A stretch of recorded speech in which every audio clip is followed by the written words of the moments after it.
Hello, you wonderful people, and welcome to another episode of Super-Fanta-Fi. This being a show, we're talking about TV shows of the supernatural, fantasy, and or science fictional genre. For today's episode, I'm going to talk about the latest episode of Charmed, the latest episode of American Gods, as well as the latest episode of Into the Badlands. Like always, if I'm talking about something you want to listen to, you can always look in the description down below. I include a time when I start talking about each of the respective shows. So, for example, if you want to hear what I say about this week's episode of Charmed, you can skip to what I say about this week's episode of American Gods, and or skip to what I had to say about this week's episode of Into the Badlands. But the first thing I'm going to talk about is this week's episode of Charmed. A great episode. So much craziness went down.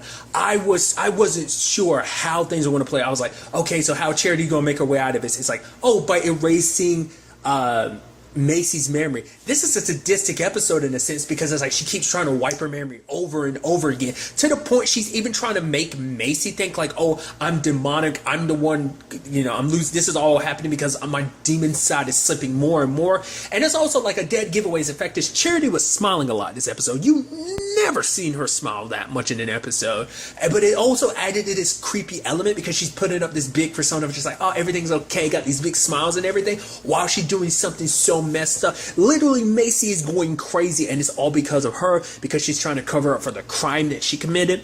And obviously things aren't sitting right with everyone because it's like, yeah, Macy is losing time. Everyone wants to do something. They want to help, track down Elder Bar. I even love that that Charity tried to make it go, Harry, she did try to contact the Elder. Maybe you should check in on her. It's like, oh, you're trying to make it look like she killed her. And that was the whole point. And it plays into that. And Macy falls into that. Mel and Maggie are worried and stuff. They're like trying to figure out what's going on. Then the whole suggestion of, hey, we should bind their powers. That is so fascinating because Harry ends up going like, no. If we bind Macy's powers, she might kind of, I guess, get stuck like that with her powers bound. And that means the power of 3 would be gone. Charity is so intent on trying to get away with this that she was willing to risk the power of 3, the ultimate essence for good in this battle of good versus evil. She was willing to risk that for that. That showed you how desperate she was for that. It's like, oh my God, Charity, really?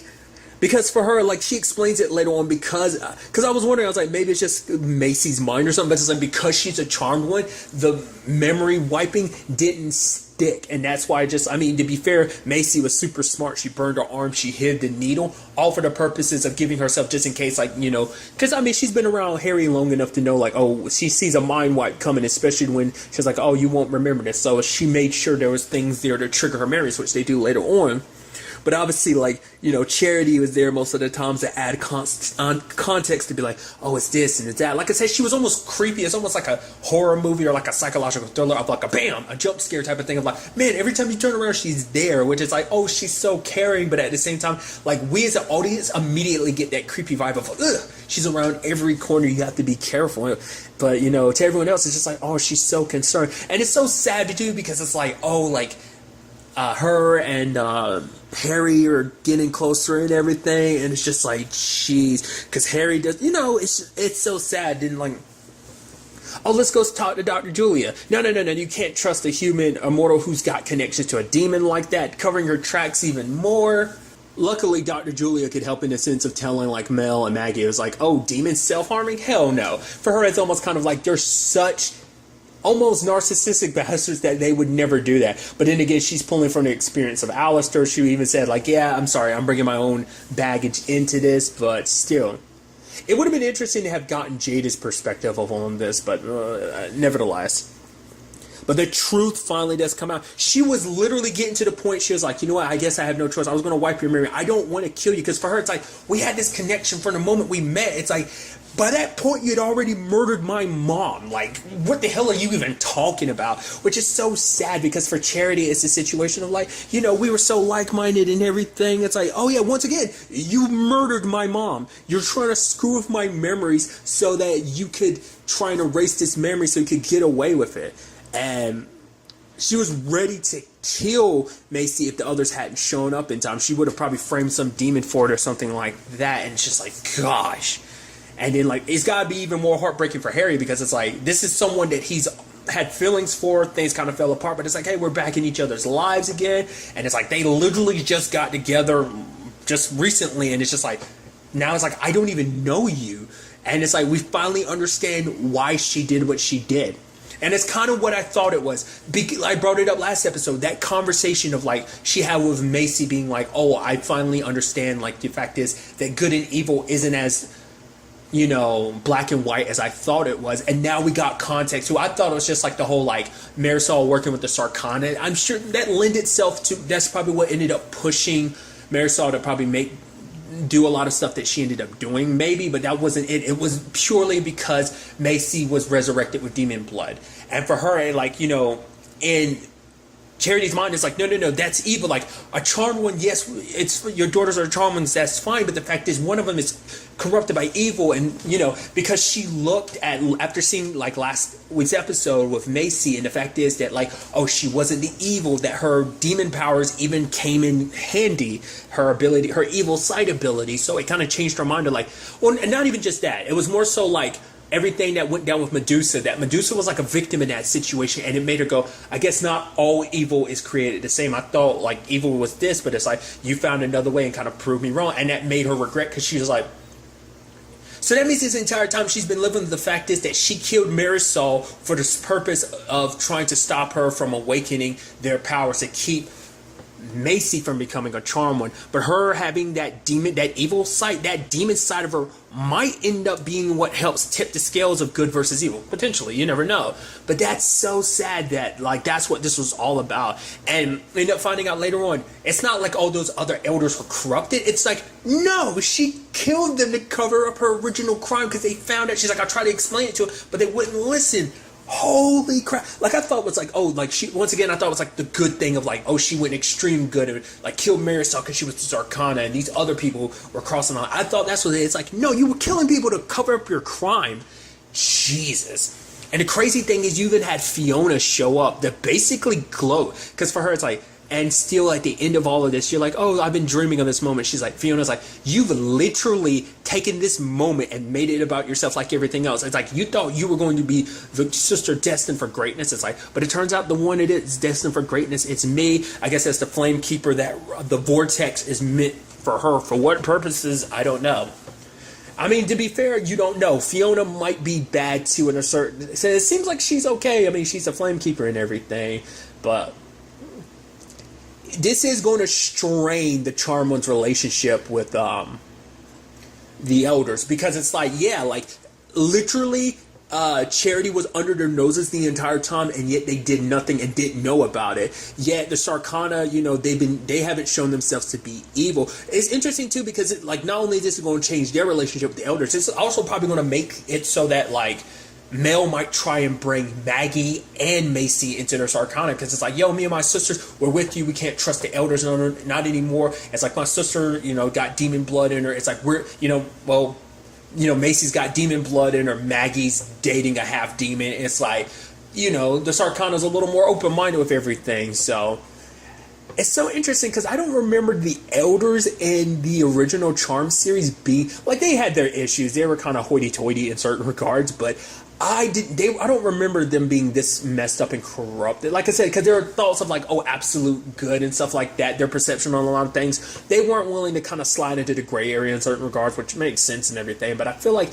they were never to this extent. That took me by surprise, dude. Holy crap. And now the girls ended up seeing everything go down too. And I guess, and it never crossed my mind, because of her premonition ability, she knew it was coming down to this. It's like, she knew how she was gonna die, and she's like, I know, like, you're gonna try and stop me. And she even said it, I forgive you. And, you know, and she made sure that she was able to complete the spell before she died. It's so interesting too, because that was an element in the original series. I didn't even think about that till just now too. Like, remember that was a thing of like, when you died, you could meet that person from the other side. Like, they talked to, like, the girls, like the Hollowell sisters talked to their mom on multiple occasions in the original show. I guess the afterlife situation, maybe that's something they've completely gotten rid of, or maybe that's just an element that just hasn't popped up yet. I guess like crossing over like that isn't, kind of like, it's unnatural in certain regards, so they don't want, I don't know. Maybe, I don't know. It's just interesting because that was an element in the original show, but maybe they felt like that'd be too much. I mean, I guess especially with the plot that they're building, it makes more sense for them not to contact their mom because their mom, especially because in that sense, they're like those people who died were closely knit with the elders. So it's like it wouldn't work in this storyline. You wouldn't be able to keep up the twists and turns like that if they were able to just talk to their mom like they wanted to. So, I mean, to be fair, they kind of nipped that in the bud earlier when it was like, oh yeah, it was a demon disguising itself as their mom. You know, was it like in episode 2? Well, 1-2 because it first starts messing with their heads in 1, but it plays up in 2. But nevertheless, you know, so that's so interesting that's what this was all about. That, wow. Because I was almost worried, too, that we're going to play the episode and Charity's going to get them convinced that Macy should be locked away or something like that. She shouldn't be trusted. And maybe it becomes like a 2-part episode in the sense of like figuring everything out in the next episode. It's like, no, it all got resolved this episode. Like I said, going back to what I was saying about Fiona literally being like, it was worth it to be in Tartarus tortured for all those years, to see you punished, to see you broken down like this because you thought you were the better sister, that you were the good sister. It's like, oh, I was evil and blah, blah, blah, with this arcana, this and that. But it's like, look at you now. It's like, so it kind of shows you like, Fiona's not 100% good in that regard. I mean, I don't know. She ends up saying like she's the one destined for greatness. We'll see how Fiona's story plays. I'm very interested. I do love Harry being the last one that, wait, you're around? Because Macy tried to tell Charity, but she didn't want to listen. But it was more so meant to just kind of keep her distracted long enough. But I did like that. That's like what I was saying. Like Harry's like, wait, Fiona, you're alive. She's like, we got a lot of catching up to do. So that's definitely going to be interesting. But also interesting is Alistair ends up freeing Charity at the end. And I guess for her, she feels like, well, I might as well choose your side because I've done so much evil and you're the only one extending your hand. It's like, you were just so up about, you know, the right and fighting demons and stuff like that. But now it's like, I guess because for you, like everything you believed in, you've kind of turned your back on already. You've already crossed that line. It's like, there's no home back with the, you know, elders, or there's no redemption for you. So I guess you feel like this person who's extended hand, why not take it? I'm assuming she has something to do with, you know, the whole Parker situation. Because once again, this has to stem back to like Parker is supposed to be the vessel for the source of all evil because he's half human, half demon. That's just kind of how the prophecy goes. But then maybe Charity plays a part in it, or maybe he's looking for a new queen on his side, kind of replacing Julia. You know, it's like, oh, you were human, but like, oh, having a former, you know, powerful witch, you know, former elder on my side will, as you know, she might have access to a lot, which is so interesting considering the fact is that he stole the Harbinger from her at the beginning of the season, which is like, it just, you would have never thought we'd be in this situation right now. It's so interesting. But, I mean, obviously, speaking of Parker, we do see him kind of getting messed with because of what was slipped in his drink by Lucy. Granted, they still don't know what that was all about. Still don't know about that. But it's all for the purpose of his dad up to something. Like, I guess it is to prepare his body for it. Maggie's like saying we need to find another way, but like it might be a situation where they have no choice but to go to Alistair.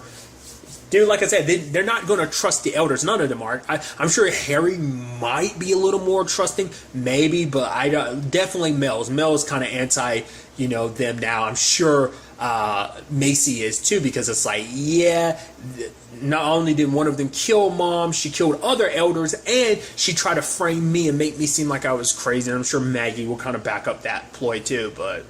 So they might turn to this Arcana for that situation, but we'll have to wait and see like what it is exactly they're up to. Well, for one, what the Sarkana is really after, like what Fiona wants, what the rest of the Sarkana is going to get out of this, and also, once again, what Alistair's up to. It's definitely going to be interesting to see where it takes us, and I'm very excited to see what the next episode has in store for us. Also, side note, I just thought about it too. Charity doesn't have her powers anymore. I forgot. The Charm Ones took her powers from her, so it's not like she's even an elder. She has no magic right now. But then again, it kind of goes back to what I was saying. Maybe it's just because of her knowledge and stuff like that. I would assume it'd have to be her knowledge. Or maybe even just being a former elder, former witch, she could be neat, like an ingredient to all this. Or maybe he can actually turn her into a demon. I don't know. That was just kind of flooding on. I figured I should probably just add that in there as well. So, like I said, we'll have to wait and see.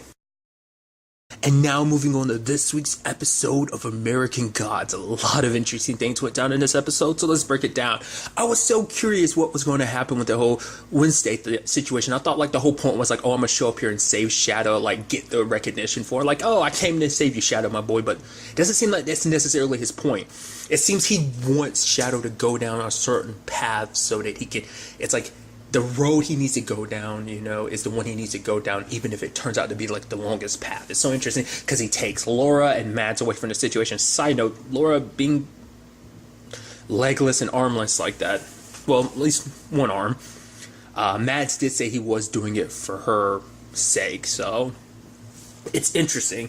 I love that the dude started eating her flesh, or at least the maggots off her. And she's like, "Are you eating me?" He's like, "Yeah." Well, it's kind of like a, you know, practice, you know. Usually the dead aren't around to see it. And I even love when he's fixing her up and he's just chewing away and she's like, "Could you stop chewing?" I love her being disgusted because it's like, well, it's not only is he eating a dead body, he's eating your dead body. But it's really interesting because, like, you know, I guess because she's pissed at Mads because, like, for her, she, like, Mads, okay, you're on my side. You've always had my back in this regard. But now here it is. It seems like you're slipping and sliding back into working with Wednesday. You're kind of doing what he wants. So she's like, bump that. Wednesday's telling me there's a way to recharge the coin in my heart connected to Argus. And it's so interesting what he ended up doing. He ended up pushing her down this path of, like, oh, sacrifice is needed and all of that. It's kind of interesting, like, especially because we hear the tale of, like, Argus and, you know, Zeus and Hera. That one goddess ended up getting turned into a cow. Got turned into a cow because Zeus had an affair with her. And Hera was so pissed she turned her into a cow to kind of punish her.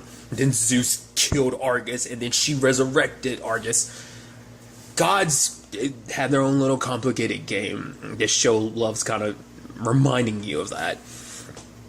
And so it was interesting. I almost felt bad because I was like, oh, he slit her throat. But I mean, it wasn't the real her because all that Argus stuff was the different memories. You know, a little husk that he left behind as he continued to upgrade over time and stuff like that. But yeah, because I love too him being like, basically you're saying you came back for Shadow, but he doesn't believe that because he's like, oh, I know you. You know, gods know what they know. He even talks about that memory of the book she didn't want to return because her dad spilled alcohol on it and she was too embarrassed to return it. And it's like, have you stepped foot in a library since then? And it's like, huh. He's like, I guess kind of showing the fact is, you think I don't know you? I know all there is to know about you. I know who you are deep inside. Basically saying, like, everything you're doing, it isn't for some, oh, blah, blah, blah, blah, blah. I'm in so much in love. That's why I came back. It's like, no. You're kind of saying, like, you have your own reasons for coming back. And it's so sad because he's like, he ends up manipulating her down the road. Mads did say do not trust him. I mean, you are talking about the man who did orchestrate your murder, who's kind of manipulating, trying to keep you separate from the man that you love. But everything with the whole story, like every level that, well, at least every memory they were going down, with the whole purpose of being able to escape was sacrifice was needed. And when the time came, she ended up killing Argus. And I love, you know, Wednesday being like, see, next time, because you'll probably come back in some shape or form, but when you do, remember whose side you're on, which is like interesting to me because I'm like, wouldn't he be less likely to choose your side considering the fact that you had him killed? But then again, I guess it's like it's a reminder of like, hey, you don't choose my side, I'm going to end up killing you again. So I guess it's like, if you want to avoid that, then I guess that's what ends up being the case.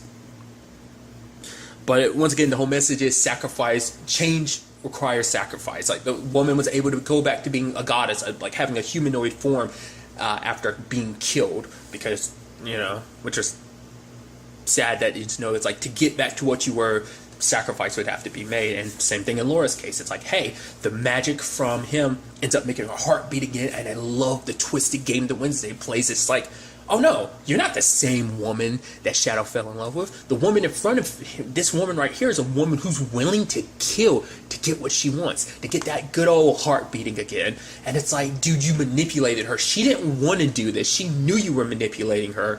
But I guess in Laura's mind, it kind of didn't matter in the end if it meant that she could get back to being, you know, recharged, and she could go back to, you know, Shadow and stuff, her hunt to be with Shadow again. But I think this kind of shook everything about her, because it's like, yeah, Because this isn't the first time she's killed, but at least before when she's killed, it was for Shadow's sake, and like the other time she killed, it was all for Shadow. This is the first time she's outright killed for selfish reasons, in this particular case, her own reasons. So it's like, you're not the same woman that would try and kill herself with bug spray. That isn't the woman that Shadow fell in love with.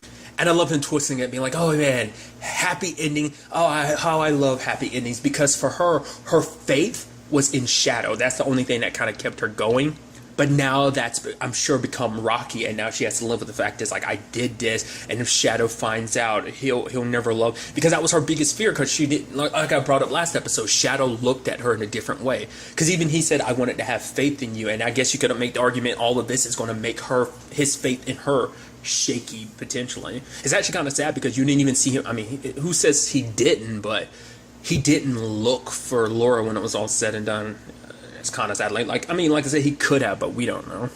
What was interesting though was Shadow's whole situation running into Sam. I don't know what. Like I saw the actress's name at the end. I feel like I've seen her somewhere before, but I can't be too sure. The whole Sam situation is very interesting because it's like, let's not forget, that's all happening simultaneously while Wednesday and Laura are off on their adventures. Because obviously that's all for the purpose of, Wednesday's still keeping his plan up to be like keeping Shadow as far away from Laura, just so that it isn't, so that he once again has no one but him to rely on, essentially. So the question then becomes like, because I was wondering, is that what they're kind of setting that up potential? Like, I thought they'd be together a little bit longer, like Sam and Shadow, but then again, maybe they will cross paths later on. It's interesting because she's able to see through Shadow's bullshit, like when he was trying to con the lady at the gas station, which was pretty dope. I was like, oh, he's like, oh, okay, you have change for a 20. I was like, okay, what's this about? And then he puts down a 10. I was like, why would he? I was like, oh, okay, well, that's interesting. But then, she also could tell when he was lying, and that's so interesting. Then there's a whole conversation about, like, the whole thing of, like, him asking her straight up, like, are you human? I'm like, it's kind of interesting that he actually has to ask that question because he doesn't know, because so many people who look pretty human end up being something else, whether they be gods or leprechauns, so that, or a revenant in his wife's case, which is interesting too. I think that speaks volumes in itself too. It's like, she's still around, but obviously Wednesday was trying to get inside of her head, the whole like, oh, revenants usually have that one thing they do and they go back to being dead, so maybe Shadow is that one thing. But like I said, her faith is shaken right now. Like I said, it's interesting. But Sam brought up the whole thing of, like, back in the day, she would have kind of been worshipped like a god because she has two spirits. And it's like, it was kind of a gift. And then, have Shadow being like, yeah, like, the gods don't really grant gifts unless they get something in return. Which is so interesting that he has that mentality now, too. So it's like, spending enough time around gods and stuff like that now. So it makes you wonder what that means going forward. It's kind of interesting because they had the whole conversation about peace and stuff like that. Even that thing she said when he was like, her name's Laura, she was dead. And then Sam was like, I'm gonna let that sink in for a bit. I didn't know whether she was talking about herself or whether she was talking to Shadow in a sense of like, hey, this person that was there, that person, they're dead, let that sink in, that like, hey, they're dead, so you need to move on. Or was she saying that in the sense of, let that sink in, remind you that Laura is dead? Because that whole conversation is like, yeah, the woman he fell in love with is dead. The Laura that's in front of him isn't the same Laura. So I don't know if she's connected to Wednesday. Like, I feel like she's got to be more. Maybe she just is some cosmic thing of like, hey, put him in the right place to kind of put everything kind of lined up. Like, it was kind of like she is a normal human, or we will find out later on that she is. If she, like I said, we have to wait and see like whether she pops up again or not. I feel like the fact that they went through the trouble of introducing her makes me think she's going to pop up again, but I could be wrong. But that's also another thing too, the whole conversation of like, oh, peace. I'm like, the fact is that they did that, the whole like him dreaming of skulls and that buffalo and everything. I'm like, are they setting you up to be a god of war? Is that what that whole situation is? That's what, because he wants peace and so much he's searching for it. And I think, him wanting peace and everything, the irony behind it would be if he was like a god of war or something like that. Is that what Wednesday wants him for? I mean, Wednesday's rearing up his war and stuff like that. So that's something to think about. It's interesting too. We've seen that, like, Shadow does kind of have that streak in him but I mean, it's interesting because it's not like he outright seeks battle, but I guess you could make the argument he does, because when he was defending that kid last episode, like in his memories, like he fought all those dudes, but you might, because obviously his mom is telling him to kind of like let his light guide him, not to kind of get, submerged essentially by his anger in a sense. So it makes you go, is that what that's supposed to be signs of? I don't know. We'll ultimately have to wait and see what ends up happening with all that. Another side of things that I really like is the whole situation of Mr. World basically referring to the tech kid as a broken window. And I love that analogy of being like, the fact is, a broken window in a neighborhood makes people realize, like, oh, things aren't normal here. That, like, oh, there's some things aren't 100% copacetic. I've been using that a lot lately too, I think. But nevertheless, the fact is that you are the broken window. You being the way you are makes other gods who haven't chosen a side decide, like, I'm not going to choose Mr. World's side because his side seems out of order. And then lo and behold, who steps up? I was like, hey, it's Media. And then it's like, she looks different now, and I love it. It's so interesting because I never would have thought about that. But it's like, obviously she's reflecting a more modern age, because before, who was she? She was Lucy from I Love Lucy. She was Marilyn Monroe. She was David Bowie, but kind of like older school David Bowie. So it's a situation, at least I assume. I'm not that well versed in David Bowie, I'm gonna be honest, but I'm assuming that's kind of like older school David Bowie, earlier dates David Bowie in a certain regard. So obviously she's more in kind of like media of the past, and this was her stepping into the new age and the new look and everything. I even love the tech kid being like, how the fuck is that an upgrade? But just the way she's acting and stuff like that, because she's like, you even see it behind her, like the videos, the posts, like the emojis and stuff that are flying over her, because she stepped into the new age. I'm new media. I'm like, I like that. I like that a lot. And then her trying to convince, like,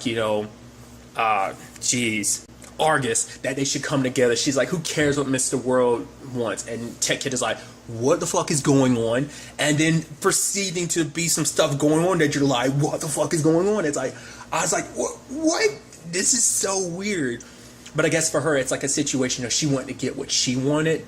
Or maybe it was for the sake of Mr. World, she was just pretending like it wasn't. I have no idea. What was interesting is the tech kid let it happen. Because for him, I guess, because even media has said, it's like, don't you think it's funny he said it, both of us? We're kind of, redundant. Like, they're basically in the same lane, but the tech kid was like, there's a difference between us. But it's like, because I guess letting Argus get killed, they can make the argument like, oh no, he was dead before we got there. Damn, that Wednesday. But the tech kid was like, tell Wednesday, you're welcome, because he let Laura end up killing Argus, because this way, Mr. World doesn't get what he wants. I guess it's also because the way Mr. World talks to him, so the tech kid doesn't appreciate that. But I guess it's also because this way he doesn't become obsolete, because if he relies 100% on Argus and he ends up being like the lapdog in a situation of like, oh, I'm the one that has to, you send me like an engineer or, a maintenance worker to kind of fix and upgrade everything. Like, that's the whole point. It's like, no, I want, if I'm going to be a part of this whole situation, I'm going to sit at the bit boys table, essentially. That's kind of what I get the feeling. And I doubt media will say anything, because if media does, then like Tech Kid's going to say all the stuff that she was up to. It's like, oh, kind of like, fuck Mr. World, I'm going to do my own thing type of thing. So I guess they're kind of both in a stalemate in that regard. So that's definitely going to be interesting. I'm like I said, I'm assuming that's how things are going to go down. Probably going to piss off Mr. World, but we'll see what ends up happening. And another aspect of this whole situation, Salim and Ifrit picking up Gunyar, which it's interesting because it's in the form of a guitar, I guess. I mean, it's in that case that looks like it's shaped like a guitar. What's also interesting, I guess I shouldn't be too surprised, literally, Odin's horse is in the form of a car, which also it came back. That was pretty impressive. So that's interesting in that regard. So they've got, Odin's weapon, which I think I might have seen something promotional material-wise that makes me think that might not go to Odin, or at least Odin might be passing that on to someone else. No, without talking about it, I mean, I'm sure me saying that's kind of spoilers, but it's like I could have sworn I saw a promotional image or something that showcased that, but I could be wrong. Might have even been something I saw in the trailer. It was a little while back I saw the trailer, so I don't remember as well, which is kind of fun. We'll see if that ends up being the case or not, but I'm interested in seeing where that ends up heading. Also, the actor who plays Intomi, that's the actor who played Death in Supernatural, which is interesting. The actor pops up in a lot of stuff, which is interesting. consider like Anubis and stuff as a part of the show, and this dude's there. You know, it's just interesting. You know, when you think about stuff like that. Did I mention it was in Supernatural that he played Death? I don't know if I mentioned that. I literally that quickly had to be like, did I mention it was in Supernatural that he played Death? Nevertheless, it does beg the question because Salim was like, how did he get it in the first place? And if it's like that's tricks of gods, they always find a way, which is interesting, especially considering the fact is Odin is the con man that he is, but maybe this was in his earlier days when he wasn't as savvy. I guess I don't know. Then there's also the whole situation with Mads. Can't forget about that. Man, his luck continues to be shit. Tries to break into cars. One car he gets in, I love it too, because he feels lucky. He's like, oh, the door's unlocked. The keys are right here. Yes. And he proceeds to get fucked up by the dog that's in there. Then the whole situation with the boat. It's just like, that boat situation was like some Final Destination level shit. And then like, hey, I found this bus that almost hit me. Hey, they're going to New Orleans. Oh, it's like, have you let Jesus Christ into your heart? And he's just rolling his eyes, just kind of like, oh God, I just love it. It's so good. I guess with Laura around, even with Laura around, he still didn't have any luck, because it doesn't matter if the coins inside of her, like, I guess all the luck-based magic is being used to keep her alive, so it's not giving him luck unless it's actually in his possession, serving it that purpose, Which is going to be interesting, because Laura, obviously, like, Mads is like, oh yeah, this dude in New Orleans can resurrect you. Like, that's the choice you take, but obviously she didn't take that choice because she doesn't want to mess with him now, but because obviously she's pissed at Mads. But the thing is, like, will she even take that option? Because now, after this whole situation with Wednesday, that might have been the point, too, because he mentioned that whole thing of, like, oh, you can get resurrected. It's like, now she won't want to, because for her, it's like, I'm going to just wait to the decay, because now there's no point in me coming back, because Shadow's not going to like me once he finds out the truth of who I am, because it's going to question her whole thing of like, oh, this is the reason why I came back, She didn't have faith before, she had faith now, but that's slipping away. She kind of slept through her life, and now she was walking through her undead life, and it's just all that stuff Wednesday, like I said, I feel like Wednesday kind of broke her down like that, and that was kind of the whole point. So I'm going to be interested to see if she actually wants to go through with the resurrection. Maybe there's more danger down that route. Maybe Laura will prove him wrong, and it's like, what, I am going to come back to life for Shadow or something.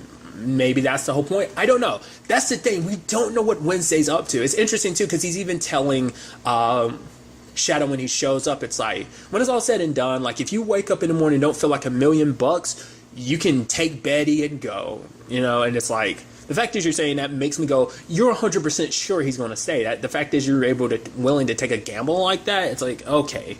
Like I said, we don't know. No one knows except for Wednesday what role Shadow plays in all this. So I'm very interested to see where all this ends up taking us going forward into the next episode. And now moving on to this week's episode of Into the Badlands. A great episode. A lot of interesting things went down, so let's break everything down. I would say season premiere, but I've talked about it before. This technically isn't a season premiere because this is a continuation of season 3. It's a whole thing. I've talked about it before. Nevertheless, let's get into it. So, we pick up with Minerva and the Master. It's so interesting because like the Master has a way about going about things. It's like she's so brutal, but I guess that's the whole point. It's like, because in this case, like the whole fight with Minerva, it always shocks me because, like, even as powerful as the Master is, I feel like Minerva held her own in certain regards, but then you're like, oh yeah, here's the Master doing all that crazy shit, and it's like, oh, it sucks. Because it's like, because the Master comes off kind of a little bit of a control freak, but at the same time, it makes you go, it kind of questions everything. It's like, okay, so maybe that's the reason why the Master's always been, like, pushing people to be so disciplined about their gifts and stuff like that, being like, we shouldn't rely on them. Because in her mind, it's like, the gifts were not meant to be used as a power or a weapon. It was meant to heal, to make people whole, essentially. So, but the thing is, like, the way she fought Minerva, like, breaking her leg, breaking her arm, even, like, holding her arm out and letting the broken piece of her blade slide through, it's like, jeez, like, she's so brutal, but I guess that's the point, because she knows Minerva's so damn stubborn, is like, if I don't put her down like this, she's just gonna get back up and keep fighting. So, then there's a whole situation, because Gaius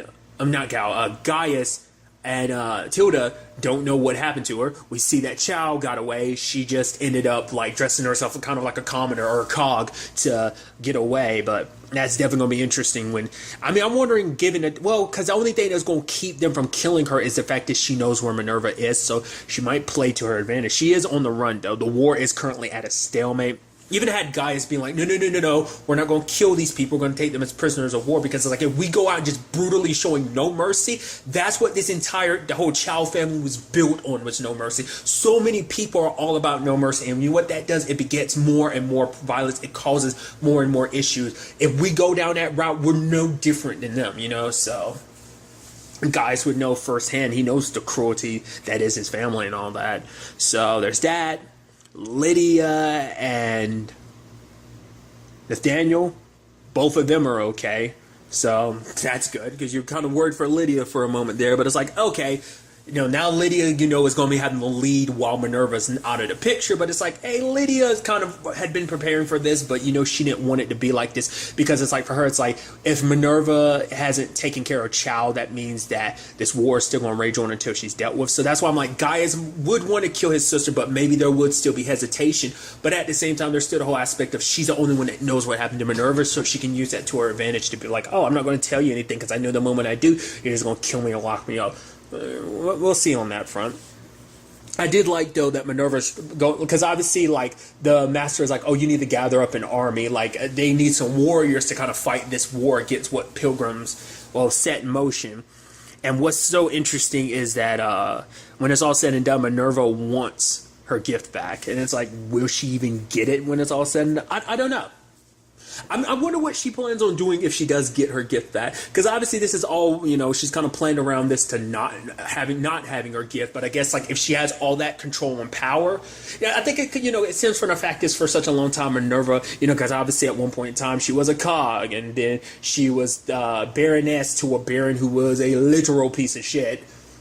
So, I think having grown up like that, then the whole, like, Abbott situation with Baji and the master, which we don't even know everything that went down with the master that makes Minerva resent her so much. But the fact is, when it's all said and done, like, maybe, like, she, and I think that's something we could see in comparison between her and MK, like, because MK is like MK is so blinded by rage that all he sees is what he wants, because for him it's like, there are strong people and there are weak people in this world, and it's like, you never thought like that before, but after everything, after learning, like, he's so blinded by his hate for Sunny, like, once again, it's like, that was Sunny. Sunny's done so much shit that he's regret, but he's time and time again has come back for you. He's helped you. Once again, it's like, Sunny, the man who fought tooth and nail to keep you from the Abbotts at the end of season 1, who fought the Abbotts yet again when he met up with you to make sure that you're okay, who treats you like a brother, like a son, and it's so messed up that you look at it. Yes, he made a mistake. He killed a lot of people,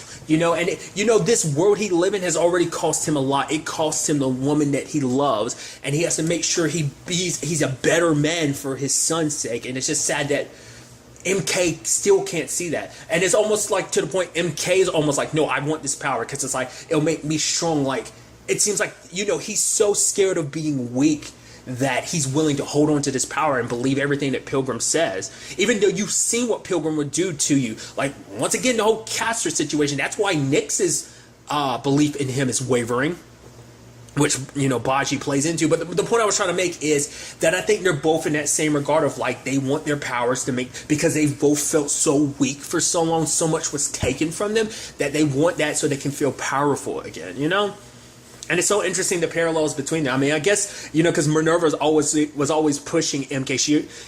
She wanted MK in the beginning because it was all about trying to get her gift back, but also just because he's there's that, but also because he is so powerful, because his gift is very powerful. But then you have the whole thing of, like, her striving so much to get her gift back, MK wanting so hard to hold on to his, so it is something interesting to think about. This whole situation has changed Sunny's mind, because for him it's like, I've literally already lived a life where I fought someone else's war, and Sunny could barely live with himself after that. He did a lot of terrible things he regrets. Because, I mean, that's another thing, MK. You're literally telling Sunny to participate in a war. The same thing that he did before that led to the death of your mom, but you're okay with it if it means he does the same thing to someone, you know, that you're okay doing that to someone else. It's like the hate begets itself. It's, you know? And I just think he's just not willing to see that. Obviously, we have, you know, Pilgrim making his harbingers, which is like, we're not going to look at that like, you know, harbingers as like harbingers of death. We're not going to really say anything about that.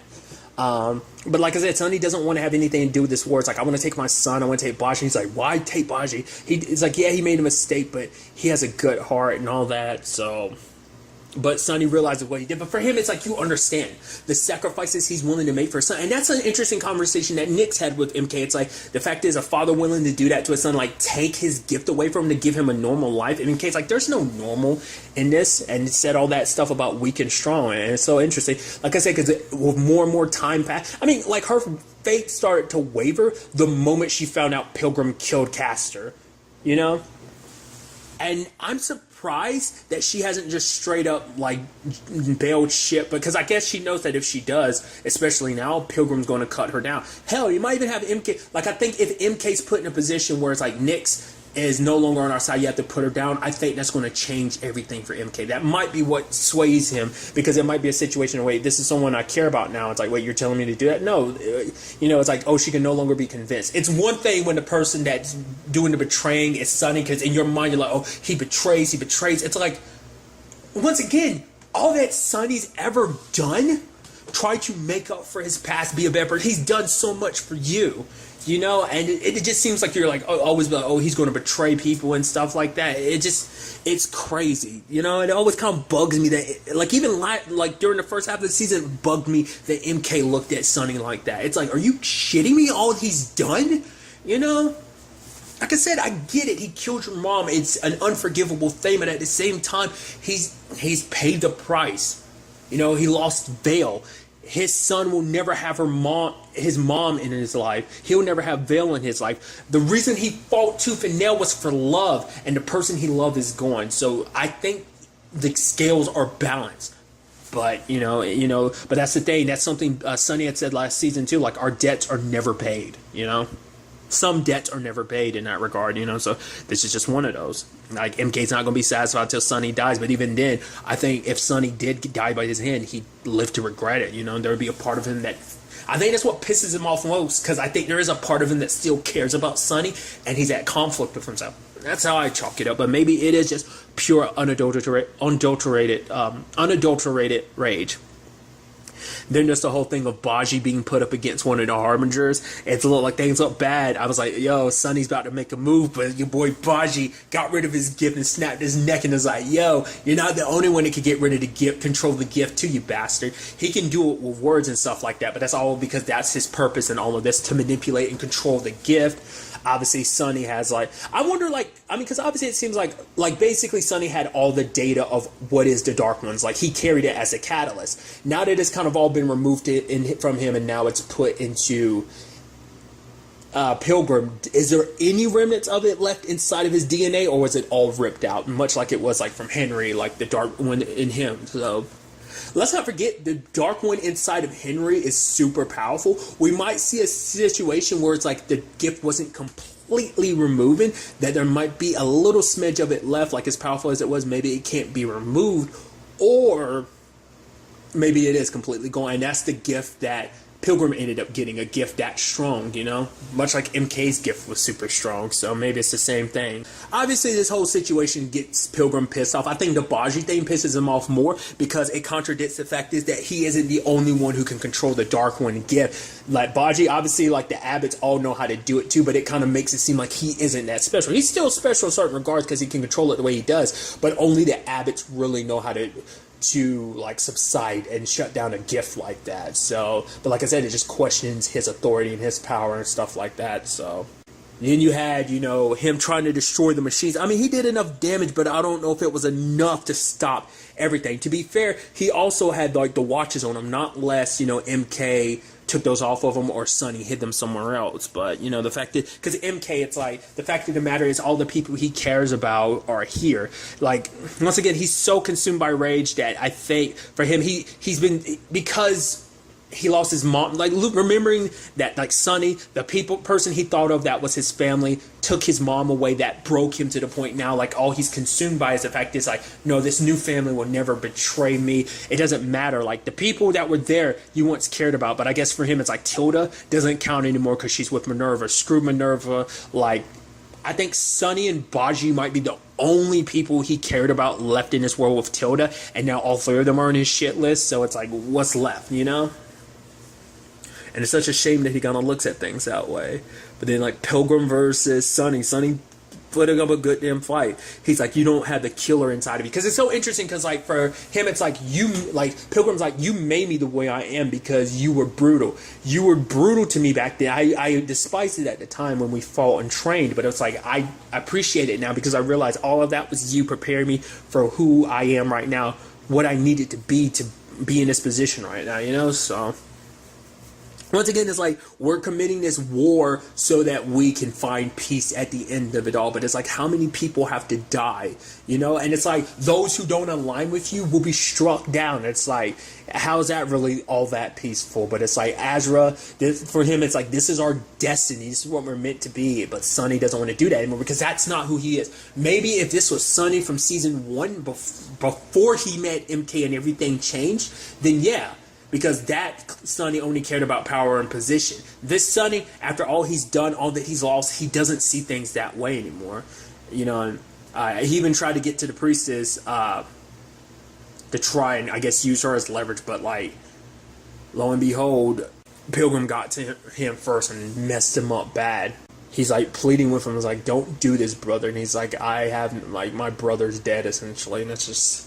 Because for him, it's that situation of, like, he didn't want to do this because it's like, apparently Sunny had saved his life and his, like, obviously kind of felt in debt. So it's interesting how this all plays out because obviously we have Sunny kind of falling into the water, obviously not dead, but still giving Henry to Baji. Baji, you know, going to Lydia, you know, obviously because with this news and everything that's going down. What I'm also interested about too is an element we haven't touched on yet too since last season. The Black Lotus is still out there. The enemy of my enemy might be my ally because they wanted to kill Sunny because they knew what he was, the catalyst. Now that it's kind of an issue, like it's already out there, we might have multiple groups. We might have like all of Pilgrim and his believers because, you know, if the machinery isn't messed up, he could probably still manage to make more. Maybe not. I don't know. We'll kind of have to see on that. But then there's also the situation of, like, you know, there's the Abbot and the Master, and then there's the Black Lotus, which, like I said, we only got like one episode with them last season, but we still don't know 100% about what they're about.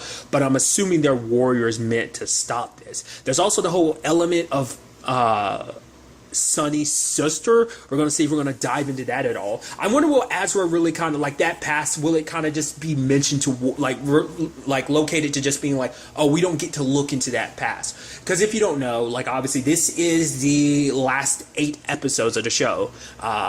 So, which kind of bums me out, but I'm still excited to see how they end up wrapping this up. Because I feel like a lot of things are probably going to move a little faster maybe than they might have originally been intended for, just because of that fact. So it's going to be interesting to see how things kind of end up playing out.